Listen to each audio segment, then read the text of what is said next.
No dia 18 de março de 1870, numa pequena cidade do Canadá, nascia John Graham Lake. Nenhum anjo anunciou sua chegada. Nenhum profeta o reconheceu no berço. Mas o céu já o conhecia. E o inferno também. Cresceu em um lar pobre, cercado por uma dor que parecia nunca ir embora. Dos 16 filhos que seus pais tiveram, 8 morreram ainda jovens, vítimas de doenças que a medicina não podia curar. John cresceu entre funerais e orações que pareciam não ter resposta. Sua infância foi marcada por lágrimas silenciosas e noites de febre. A enfermidade rondava sua casa como uma sombra constante. Sua própria saúde era frágil e, para muitos, aquilo era normal. Era a vida, era o destino. Mas algo dentro dele dizia: isso não está certo. Meu coração gritava por justiça, mesmo sem saber que nome dar a isso. Eu sabia. Deus tinha que ser mais do que silêncio diante da dor. Aos poucos, a religião institucional foi perdendo brilho. As orações repetidas não mudavam nada. Mas John não desistiu. Ele leu a Bíblia com fome, não como um religioso, mas como um homem à beira do desespero, buscando respostas, buscando vida. Casou-se cedo, e então veio o golpe final. Sua esposa, Jane, adoeceu, diagnosticada com uma condição terminal. Os médicos disseram: prepare-se para o pior. E o pior veio. Ela ficou à beira da morte, e John, mais uma vez, viu o espírito da morte entrando em sua casa. Mas ali, naquele quarto escuro, algo mudou. Um amigo o apresentou aos escritos e ministério de John Alexander Dowie, um pregador excêntrico, mas cheio de fé na cura divina. Lake leu sobre os milagres em Chicago, e algo explodiu em seu coração.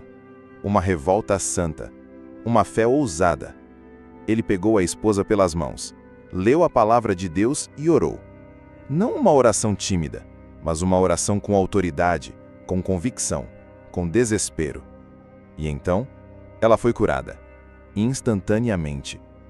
Naquela hora, percebi que a cura não era um favor, era uma herança, uma promessa, um direito conquistado pelo sangue de Cristo, disse Lake.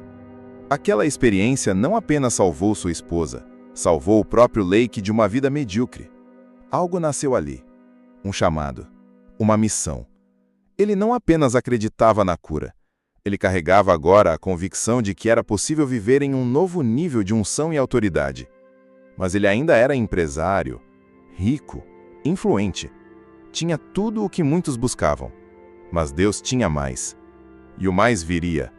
Não na América, mas do outro lado do oceano, numa terra estrangeira devastada pela guerra, pela doença, pela fome espiritual. Mas antes disso, ele precisava ser completamente quebrado, forjado, preparado para carregar o que poucos conseguem suportar. A unção que muda atmosferas. Após o milagre da cura de sua esposa, John G. Lake viu o que poucos veem, o mundo espiritual se tornando realidade, diante dos seus olhos. Aquilo que ele lera nas Escrituras agora queimava por dentro, não mais como doutrina, mas como experiência viva. Mas havia uma inquietação. Ele era rico, bem-sucedido, dono de uma companhia de seguros que rendia milhões. Mas seu espírito estava em chamas. Nada mais o satisfazia. A pergunta era simples: como posso continuar fazendo negócios se multidões estão morrendo sem conhecer o poder do Espírito Santo?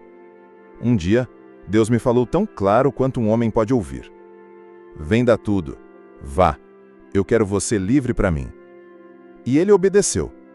Em 1908, John Lake vendeu tudo o que tinha, renunciou à sua riqueza, reuniu sua esposa e seus 7 filhos e partiu para a África do Sul.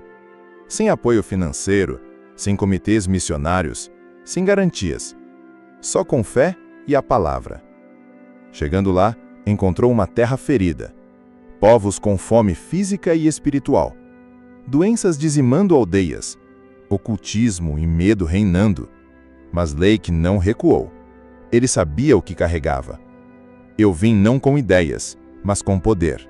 Não com argumentos, mas com unção. Na primeira semana, um homem com câncer terminal foi trazido até ele. O cheiro de morte já envolvia o corpo daquele doente. Lake impôs as mãos e orou com lágrimas e autoridade. Na manhã seguinte, o tumor havia desaparecido. Esse foi o início. Em poucos meses, milhares se renderam a Cristo. Milagres começaram a se espalhar como fogo selvagem. Paralíticos andavam, cegos viam, famílias inteiras se rendiam ao Evangelho. O povo africano dizia: "Esse homem anda com Deus." Ele fundou centenas de igrejas e levantou uma tropa espiritual de pregadores locais, homens simples, cheios do Espírito, que saíam pelas aldeias impondo mãos, expulsando demônios e pregando a palavra com ousadia. Eram chamados de os curadores divinos. E não era teatro. Em uma aldeia, uma criança morta foi trazida aos pés de um dos pregadores treinados por Lake. Dizem que ao orar com simplicidade, a criança respirou de novo. Milagres como esses não eram show, eram parte do cotidiano. E, diante disso, até os médicos ficaram em silêncio. Em 5 anos, mais de 100.000 almas foram salvas, mais de 1.000 igrejas plantadas, e um legado de avivamento que teria eco por gerações. Mas o preço era alto. Sua esposa, Jane, que outrora fora curada, morreu subitamente na África, por desnutrição e exaustão. John ficou viúvo em uma terra estrangeira, com filhos pequenos, em um ministério que não podia parar. E ainda assim, ele não desistiu. Se o inimigo pensava que isso me faria parar, errou. Eu fui chamado por Deus, e só Deus pode me dizer quando é hora de parar. John G. Lake ficou conhecido como o apóstolo para a África, mas antes de ser apóstolo, ele foi servo. Antes de operar milagres, ele chorou. Antes de abrir igrejas, ele sepultou sonhos. Porque os maiores homens de Deus são forjados não no palco, mas no altar do sacrifício. Em 1913, após enterrar sua esposa na África, John G. Lake retornou aos Estados Unidos. Para muitos, aquele seria o fim de sua jornada. Ele havia perdido a mulher da sua mocidade, enfrentado o luto, a pobreza e deixado tudo para trás em obediência ao chamado de Deus. Mas para o céu, aquilo era apenas o meio da história. Porque agora, Lake carregava algo que não podia mais ser contido. Uma unção consolidada em sacrifício, um espírito treinado nas trincheiras do sofrimento e uma fé que havia atravessado o oceano e vencido a morte. Ele se estabeleceu em Spokane, Washington, uma cidade comum até então. Mas Deus estava prestes a torná-la o epicentro de um mover sobrenatural. Não precisamos de mais hospitais, precisamos de mais fé. O mesmo Espírito que ressuscitou Jesus está em nós, e Ele ainda cura. É assim que nasceram as famosas Healing Rooms, as salas de cura. Um espaço simples, sem luxo, onde enfermos de todo tipo eram recebidos com oração, jejum e imposição de mãos. E não era simbólico, não era teórico, era poderoso, era real. Pessoas com câncer terminal voltavam aos médicos, sem nenhum sinal da doença. Cegos enxergavam após simples orações de fé. Aleijados levantavam das cadeiras de rodas. Surdos ouviram o som da oração pela primeira vez. Os jornais começaram a noticiar. O governo americano enviou inspectores de saúde e o Departamento de Saúde dos Estados Unidos reconheceu Spokane como a cidade mais saudável da América, durante o tempo em que as Healing Rooms funcionaram. Segundo registros históricos, mais de 100.000 curas foram documentadas, em apenas 5 anos. Nós não dizíamos que Deus curava, nós mostrávamos. Lake não era um curandeiro. Ele não vendia oração. Ele não dramatizava milagres. Ele ensinava as pessoas a serem cheias do Espírito e a viverem debaixo da autoridade de Cristo. Quando o Espírito Santo entra em um homem, ele toma posse de seu corpo, de sua mente, de suas mãos e o torna um instrumento vivo. Ele treinou centenas de homens e mulheres para fazerem o mesmo. Leigos, não pastores, pessoas comuns, que aprenderam a andar na palavra com ousadia e unção. Foi uma escola prática de fé e poder. Dizem que, em algumas reuniões, a presença de Deus era tão intensa que as pessoas caíam ao chão sem que ninguém as tocasse. Dizem que os próprios médicos enviavam pacientes terminais às salas de cura, como último recurso. São histórias passadas por discípulos de Lake e por testemunhas da época. Difíceis de provar cientificamente, mas não difíceis de crer, para quem conhece o Deus que ainda faz milagres. John D. Lake não apenas orava por cura, ele ensinava a cura. Seu ministério não era movido por espetáculos, mas por convicções profundas e bíblicas. Ele acreditava que a cura divina não era um dom apenas para alguns, mas um direito da nova aliança conquistado por Jesus na cruz. Cristo levou nossas dores, pagou por nossas enfermidades, e se ele pagou, nós não precisamos pagar de novo. Sua teologia era simples, mas radical. A vontade de Deus é curar, sempre. A enfermidade é, na essência, um inimigo espiritual. Parte da queda, parte das trevas. E a fé não é um sentimento, mas uma posição espiritual diante de uma realidade já consumada. A fé verdadeira não pede, ela reivindica. Ela não tenta convencer Deus, ela se posiciona sobre o que Deus já falou. John D. Lake também ensinava sobre a autoridade do crente, não como um título, mas como uma realidade espiritual transferida por Cristo.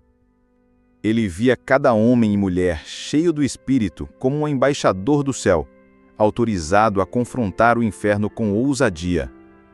O mesmo Espírito que estava em Cristo agora está em você. Então, fale como Ele, ore como Ele, ande como Ele. Mas esse tipo de fé não foi bem visto por todos. Pastores tradicionais o acusavam de arrogância. Médicos o chamavam de charlatão. E até mesmo cristãos pentecostais o julgavam por ser excessivamente radical. Ele enfrentou investigações, críticas na imprensa, boatos sobre fraudes, e mesmo assim, continuou orando por enfermos. Eles podem duvidar da minha doutrina, mas não podem duvidar daquele homem que entrou aleijado e saiu andando. John D. Lake também se levantava contra abusos espirituais. Ele denunciava os que comercializavam a fé, prometendo curas em troca de dinheiro ou manipulando emocionalmente o povo. Deus não vende poder. O Espírito Santo não é mercadoria. Ele se move onde há quebrantamento, não onde há ganância. Ele não temia confronto e não buscava fama. Buscava frutos, transformação, céus abertos. Seu coração ardia por ver Jesus glorificado através do poder real do Espírito. E havia poder, sim, não apenas no púlpito, mas na rua, no hospital, na casa humilde. Dizem que certa vez um homem endemoniado entrou gritando no meio de uma reunião. Lake apenas olhou, e com uma única palavra, o espírito saiu. O homem caiu de joelhos, chorando e confessando pecados. Histórias como essa correm pelos relatos orais de seus discípulos. Não estão todas nos jornais, mas estão nas bocas dos que viram e nas marcas deixadas pelo poder que ele carregava. Muito se fala da autoridade de John D. Lake em expulsar demônios, das curas que abalavam hospitais, das reuniões que paravam cidades. Mas poucos falam da vida oculta, silenciosa, profunda, o solo onde Deus regava sua alma. John D. Lake era, antes de tudo, um homem de oração. Não orações apressadas, não orações por obrigação, mas horas diante de Deus, gemendo, se esvaziando, ouvindo a voz que poucos conseguem ouvir. A oração é a respiração do Espírito. Pare de orar e você começa a morrer por dentro. Ele tinha horários fixos de comunhão, jejuava com frequência, lia as Escrituras com lágrimas e, mais do que tudo, buscava viver com a consciência contínua da presença de Deus. Em seus escritos, ele dizia: "Minha maior busca não é por dons, é por pureza. Se o Espírito Santo tiver liberdade total em mim, os dons fluirão como rios." Lake acreditava que a unção verdadeira só permanece sobre quem vive em santidade. Não santidade farisaica, mas numa separação radical do mundo, da vaidade, da fama, da cobiça. Ele ensinava a seus discípulos: não toquem as coisas imundas, não falem além do necessário, não façam acordos com o pecado, nem mesmo em pensamento. O Espírito de Deus é santo, e ele não habita em corações divididos.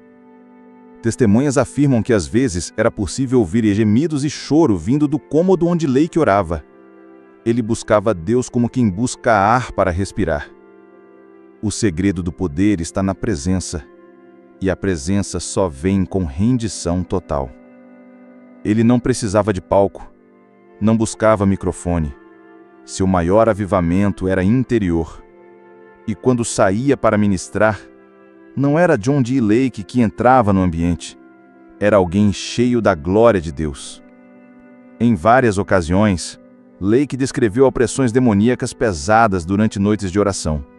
Ataques ao corpo, vozes, sombras, mas ele não recuava. Você nunca saberá o que é caminhar no sobrenatural, até estar disposto a confrontar o inferno de joelhos.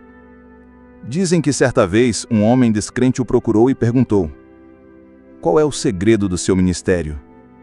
Lake respondeu com os olhos marejados: meu segredo é que eu morri. Morri para o mundo. E agora é Cristo quem vive em mim. Toda vida marcada pelo Espírito deixa traços. Traços que nem o tempo apaga. Traços que fazem homens séculos depois dobrarem os joelhos e chorarem, sem saber por quê.